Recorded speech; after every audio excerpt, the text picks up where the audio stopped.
La Russie a passé une grande partie des années 2010 et 2020 à repousser ses frontières en Europe. Nous en avons été témoins lors de l'annexion de la Crimée en 2014, qui a pris une grande partie du territoire sous le nez de l'Ukraine. Bien sûr, près de 10 ans plus tard, une guerre a éclaté en Ukraine, et la Russie y est impliquée depuis février 2022. Cependant, il est faux de supposer que l'Ukraine est la seule cible de l'agression russe.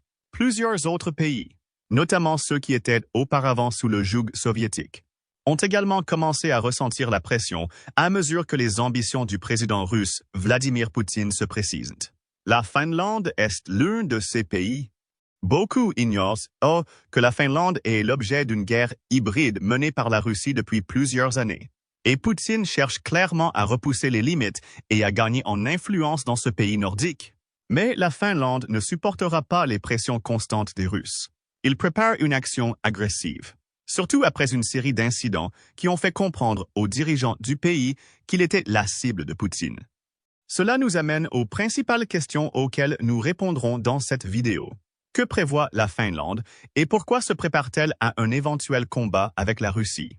Avant d'aborder les réponses, il est important de comprendre que la Russie et la Finlande ont une longue histoire de conflit qui remonte au XIIe siècle.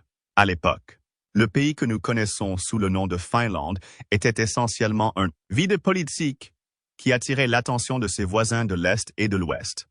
À l'Ouest, la Suède souhaitait prendre le contrôle de la région, éventuellement en faisant un territoire sous la tutelle de l'Église catholique. À l'Est, la Russie s'est intéressée au même territoire pour une raison similaire. Elle voulait simplement établir un gouvernement basé sur les principes de l'Église orthodoxe grecque. Ainsi, les premières guerres concernant la Finlande ont eu lieu entre la Suède et la Russie, qui ont abouti à la signature d'un traité de paix entre les deux pays en 1323. La Suède a pris la majeure partie de la Finlande. Même si la Russie n'est pas partie des mains vides, au moins une partie de l'Est de la Finlande lui a été cédée par traité.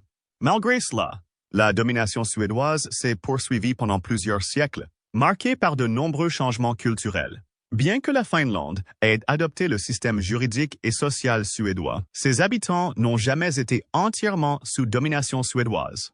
Ils ont continué à jouir de la liberté personnelle, ce qui a jeté les bases de la première culture finlandaise qui a commencé à prendre forme au milieu du XVIe siècle.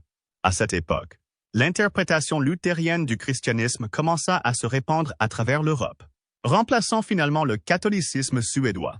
Cette réforme est arrivée en Finlande au milieu du XVIe siècle, apportant avec elle les premières Bibles écrites en finnois.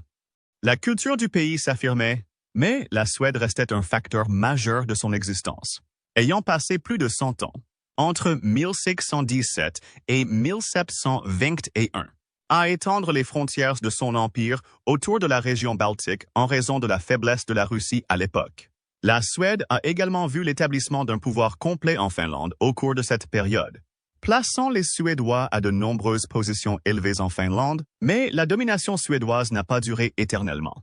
Depuis la signature d'un traité de paix avec la Suède en 1323, la Russie nourrissait toujours des ambitions à l'égard de la Finlande, et le XIXe siècle lui offrit enfin l'occasion d'attaquer. La Suède, considérablement affaiblie au début du siècle, ouvre la porte à la Russie pour envahir la Finlande en 1808-1809. La Finlande est devenue le Grand-Duché de Russie en 1809. Il est intéressant de noter que c'était la première fois que la Finlande était traitée comme une entité collective. Avant l'invasion réussie de la Russie, il s'agissait simplement d'un ensemble de provinces, chacune avec ses propres règles, vaguement administrées par la Suède. Aujourd'hui, en tant que Grand-Duché de Russie, Zé était essentiellement son propre État, et avec ce nouveau collectivisme a émergé une culture finlandaise plus authentique. La Russie a en fait contribué à cela. Alexander Iyer, l'empereur russe, qui fut grand-duc de Finlande de 1809 à 1825, donna essentiellement l'autonomie au territoire. Il a continué à lui rendre compte, même si les autres autorités russes ne pouvaient pas intervenir. La langue finnoise est devenue plus courante grâce au décret linguistique signé par Alexandre II en 1863, qui a fait du finnois la langue administrative officielle de l'Empire russe. La législation a été rendue possible grâce à la reconvocation du Parlement finlandais en 1863 et grâce à la loi sur la conscription de 1878. Le pays a même construit sa propre armée. Ces bons moments ne pouvaient pas durer. Suite au chaos provoqué par la Révolution russe de 1917, la Finlande a déclaré son indépendance de la Russie en décembre de la même année. Même si la Finlande et la Russie ne sont pas entrées en guerre à ce sujet, l'Union soviétique naissante était toujours déterminée à prendre le contrôle du pays. L'opportunité s'est présentée à une époque de tensions croissantes qui ont conduit à la Seconde Guerre mondiale. Durant cette période, l'Union soviétique a signé un pacte de non-agression avec l'Allemagne nazie. Ce pacte comprenait également un protocole secret selon lequel la Finlande, ainsi que les États baltes, la Lettonie et l'Estonie, appartenaient à l'Union soviétique en Europe, que la Russie partageait avec l'Allemagne. Le pacte est entré en vigueur en 1939, lorsque Joseph Staline et son armée soviétique ont envahi la Finlande. S'ensuivit la guerre d'hiver, au cours de laquelle la Finlande gagna, mais ce fut une période discutable de l'histoire finlandaise. Incapable d'obtenir l'aide de l'Occident, la Finlande s'est alliée à l'Allemagne nazie, en partie parce que les nazis ont déclaré la guerre à l'Union soviétique en 1941. Cette décision signifiait que la Finlande revenait sous domination soviétique partielle après la Seconde Guerre mondiale, avec 10% de son territoire transféré à la Russie dans le cadre de l'armistice de Moscou, le traité d'amitié, de coopération et d'assistance mutuelle signé avec la Russie en 1948. A également rendu la Finlande économiquement et politiquement dépendante de l'Union soviétique, ce qui l'a encore plus isolée du reste de l'Europe occidentale. La Finlande est restée sous contrôle indirect soviétique pendant la majeure partie du XXe siècle. Seule la fin de la guerre froide a permis au pays de retrouver sa pleine indépendance. La Finlande en a profité lorsqu'elle a rejoint l'Union européenne en 1995. Malgré cela, la Finlande a décidé pendant longtemps de ne pas adhérer à l'OTAN. Pourquoi tout cela est-il important? Une brève leçon d'histoire montre l'histoire longue et souvent conflictuelle de la Finlande avec la Russie. C'est un pays qui est sous le joug soviétique depuis presque aussi longtemps que ceux qui faisaient officiellement partie de l'Union soviétique et qui a passé une grande partie des 30 dernières années à tenter de renforcer son indépendance et ses liens avec l'Europe occidentale. La Russie n'en est pas contente. En fait, il est très probable que Poutine considère la Finlande comme illégitime, tout comme l'Ukraine. C'est ce que suggère l'Atlantic Council, qui a publié en février 2024 un article analysant l'entretien de Poutine avec Tucker Carlson. Dans ce qui était essentiellement une leçon d'histoire déformée aux yeux de Poutine, le dirigeant russe a affirmé que l'Ukraine était un État artificiel et a rejeté l'idée d'une nation ukrainienne comme une conspiration anti-russe. Le Conseil atlantique suggère qu'il pourrait utiliser le même faux argument historique pour envahir d'autres pays auparavant gouvernés par la Russie. Ces pays, comme vous l'avez appris plus tôt, incluent la Finlande. Cela nous amène aux actions russes qui semblent étayer ces affirmations. Il n'a certainement pas déclaré la guerre. Après tout, les troupes russes sont immobilisées en Ukraine, et une tentative de mener en même temps une seconde guerre traditionnelle avec la Finlande pourrait avoir des conséquences désastreuses pour Moscou. Cependant, la voie empruntée par Poutine dans son approche à l'égard de la Finlande n'est pas traditionnelle. Au lieu de cela, il traite de ce qui semble être les premières activités de guerre hybride qui pourraient préparer la Finlande à une future invasion. La guerre hybride, telle que décrite dans l'aperçu de l'OTAN, est une combinaison d'instruments de pouvoir conventionnels et non conventionnels et d'outils de subversion. Le but de ce type de guerre n'est pas nécessairement un conflit, du moins pas à l'échelle de celle observée en Ukraine. Au lieu de cela, le pays qui mène cette guerre vise à infliger du mal en brouillant les frontières entre agression et paix, créant ainsi une guerre insaisissable dont la nation ciblée n'a peut-être même pas conscience. Depuis le début de la guerre en Ukraine, la Russie a eu recours à plusieurs tactiques de guerre hybride contre la Finlande. Chacune d'elles vise à déstabiliser le pays, peut-être en vue d'une future invasion si l'opération militaire spéciale de Poutine réussit en Ukraine. La première tactique russe consiste à inonder la Finlande d'immigrés clandestins. C'est du moins ce que la Finlande a affirmé à la Russie en novembre 2023. La BBC rapporte que le premier ministre finlandais Petteri Orpo estime que la Russie aide les migrants à franchir la frontière de 1,333 000 entre les deux pays. Cette affirmation a été soutenue par d'autres responsables finlandais qui affirment que les migrants arrivent à la frontière en voiture, puis enfourchent des vélos pour traverser la frontière et demander l'asile en Finlande. Pire encore, les dirigeants finlandais estiment que tout cela se produit avec l'aide des gardes-frontières russes. Les statistiques qu'ils ont découvertes semblent étayer leurs affirmations. Les gardes-frontières finlandais affirment avoir enregistré 89 passages frontaliers au cours des 2 jours du 12 au 14 novembre 2023, au cours des 4 mois précédents. Ce nombre n'était que de 91. Il est intéressant de noter que la composition des migrants illégaux suggère également une influence russe. C'est ce qu'a déclaré le colonel finlandais des gardes-frontières Matti Pitkinietti, qui a déclaré que bon nombre des personnes qui ont traversé la frontière étaient originaires de Syrie, d'Irak ou du Yémen. Tous sont arrivés légalement en Russie, mais ils n'ont pas encore reçu de permis pour entrer en Finlande. L'utilisation du vélo est également intéressante car elle exploite une lacune la réglementation finlandaise qui permet aux cyclistes de traverser la frontière. Cette lacune a depuis été comblée, mais comme Orpo l'a déclaré lors de la conférence de presse où il a présenté ses accusations, il est clair que ces personnes sont aidées et que les gardes-frontières les accompagnent ou les transportent jusqu'à la frontière. En d'autres termes, la Russie laisse entrer ces migrants dans son pays dans le but exprès de les transporter vers la Finlande. Depuis le rapport 2023, le problème n'a fait qu'empirer. En février 2024, Reuters a rapporté des affirmations de la Finlande selon lesquelles des milliers de migrants de pays tiers, arrivant en Russie en provenance d'un autre pays, attendaient de passer la frontière avant de tenter d'atteindre la Finlande. Cela survient alors que la Finlande ferme tous les postes frontaliers avec la Russie à la fin de 2023, sur fond d'accusations selon lesquelles le Kremlin tente de forcer des personnes à entrer en Finlande.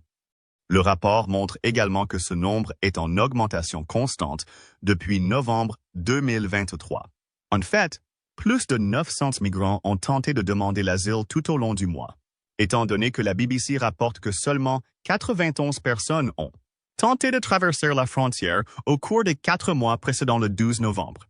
Cela signifie que presque toutes les tentatives de franchissement ont eu lieu dans la seconde moitié du mois. Une preuve supplémentaire d'une campagne coordonnée orchestrée par la Russie. La Finlande considère cette migration organisée et illégale comme faisant partie d'une campagne de guerre hybride. À terme, il vise à perturber la paix et la tranquillité de plusieurs villes finlandaises, comme Hollola, qui, selon la Finlande, sera perturbée par les immigrants envoyés par la Russie.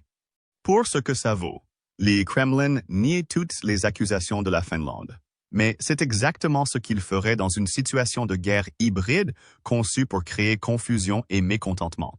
En supposant que la Russie en soit responsable, elle sera probablement heureuse de forcer la Finlande à accroître ses patrouilles aux frontières tout en investissant dans des drones et des équipements similaires. La légalisation prévue par la Finlande pourrait même permettre au pays de faire appel à des milliers de soldats de réserve pour endiguer le flux migratoire.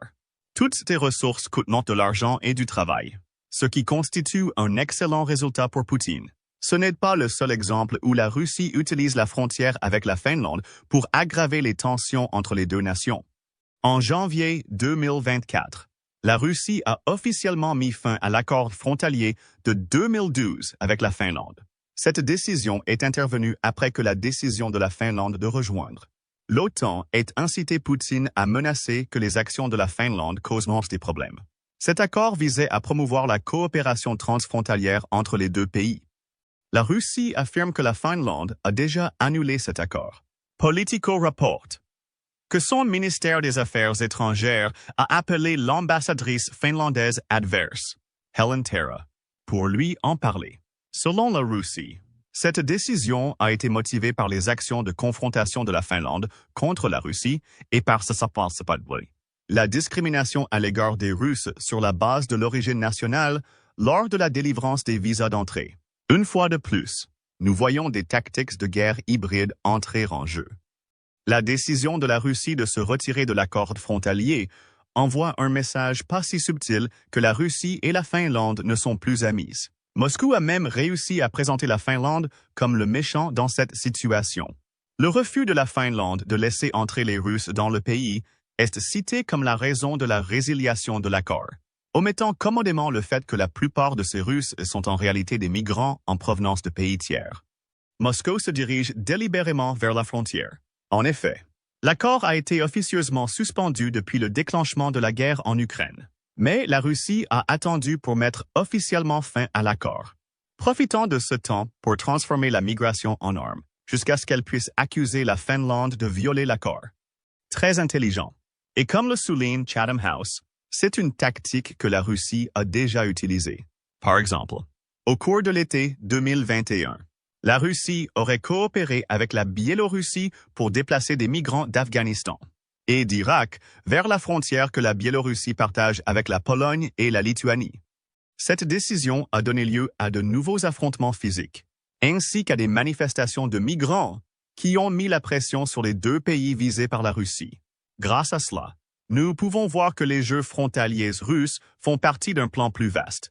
Leur objectif n'est pas seulement de forcer le pays à consacrer des ressources à un problème qu'il ne s'attendait pas à résoudre, mais aussi de forcer la division. Comme Chatham House le souligne également, créer à partir de rien des problèmes migratoires pour ces pays permet à la Russie d'approfondir les divisions migratoires au sein de l'Union européenne.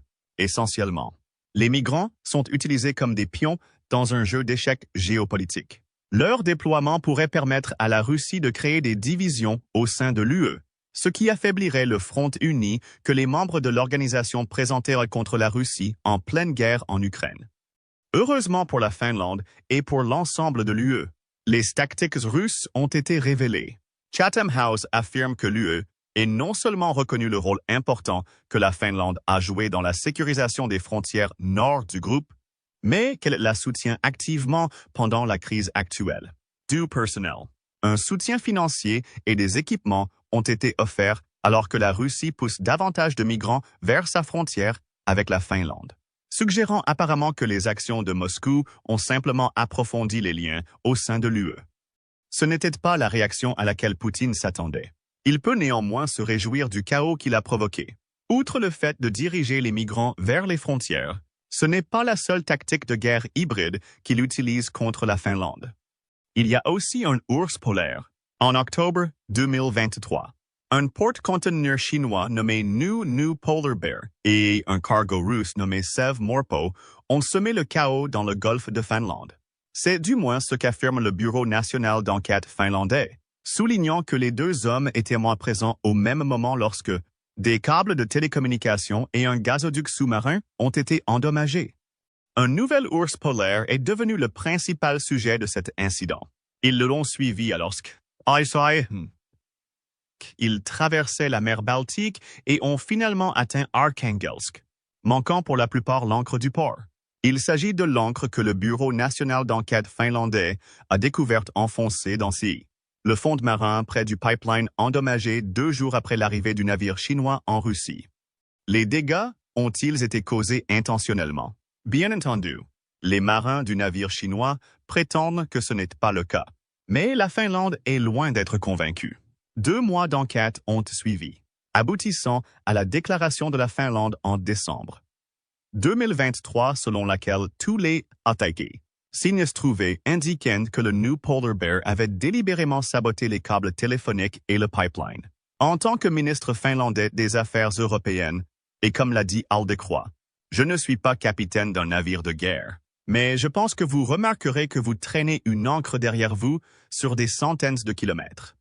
C'est juste, compte tenu des soupçons supplémentaires, puisque le New Polar Bear s'est rendu dans un port russe après l'incident, puis est immédiatement retourné en Chine à la nage. Aldecroix dit qu'il ne peut pas spéculer sur l'implication du gouvernement chinois, même si ses propos montrent clairement qu'il doute que le prétendu crash soit une tentative délibérée de sabotage. Mais l'éventuelle implication de la Russie est encore plus floue et constitue l'un des enjeux de la guerre hybride. Il est tout à fait possible que la Chine ait attaqué les conduites téléphoniques et gazières via un porte-conteneur, se permettant ainsi de feindre son innocence par erreur, et qu'elle l'ait faite pour aider la Russie à semer davantage le chaos en Finlande. Au moins, la Russie aurait pu créer une autre situation désagréable que la Finlande a dû résoudre, comme elle le fait en canalisant les migrants illégaux vers les frontières finlandaises. La Finlande semble désormais croire que la Russie mène contre elle une campagne de guerre hybride. Il n'y a pas encore eu de conflit direct et tout ce que fait la Russie est entouré d'un déni à moitié convaincant. La Finlande, cependant, voit à travers ce rideau et se prépare de manière agressive à ce qu'elle pense être la guerre à venir avec la Russie. Maintenant, la question est simple. Comment? La réponse la plus évidente est que la Finlande a finalement rejoint l'OTAN. La Finlande dispose de cette option depuis des décennies, mais elle l'a évitée en raison de son désir de maintenir sa neutralité militaire.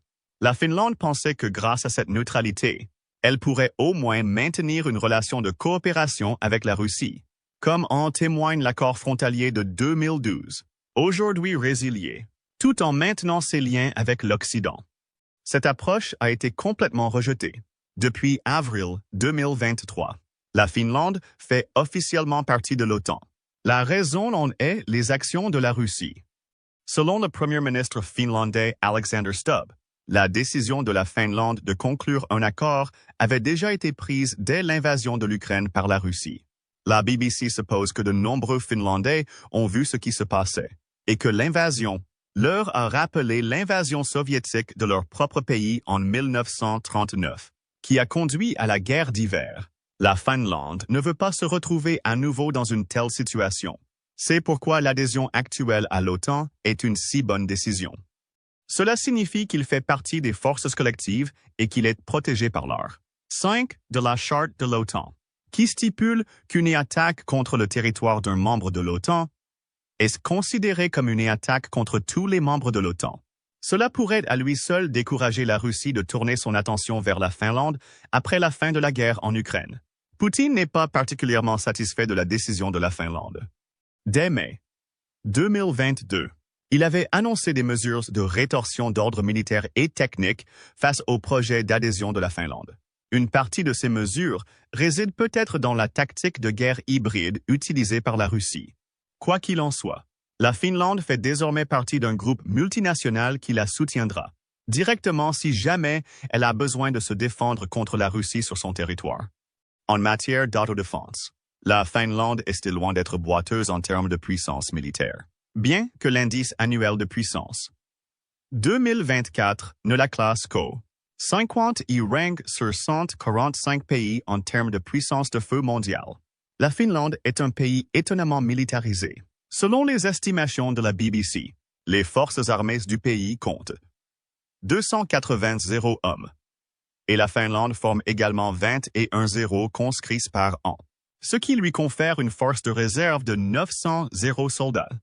C'est beaucoup, sachant qu'il s'agit d'un pays qui ne compte que 5,5 millions d'habitants. Brussels Pub Affair s'intéresse de plus près à la force militaire finlandaise. Il note que la Finlande possède environ 200 chars allemands, Léopard 2, ainsi qu'à peu près le même nombre de véhicules de combat d'infanterie et 613 véhicules blindés de transport de troupes. Ajoutez 682 unités d'artillerie et la Finlande apportera une force de combat terrestre décente à l'OTAN. Le pays comprend également sa propre géographie en matière de guerre navale. Le littoral finlandais est irrégulier et difficile à pénétrer dans le meilleur des cas.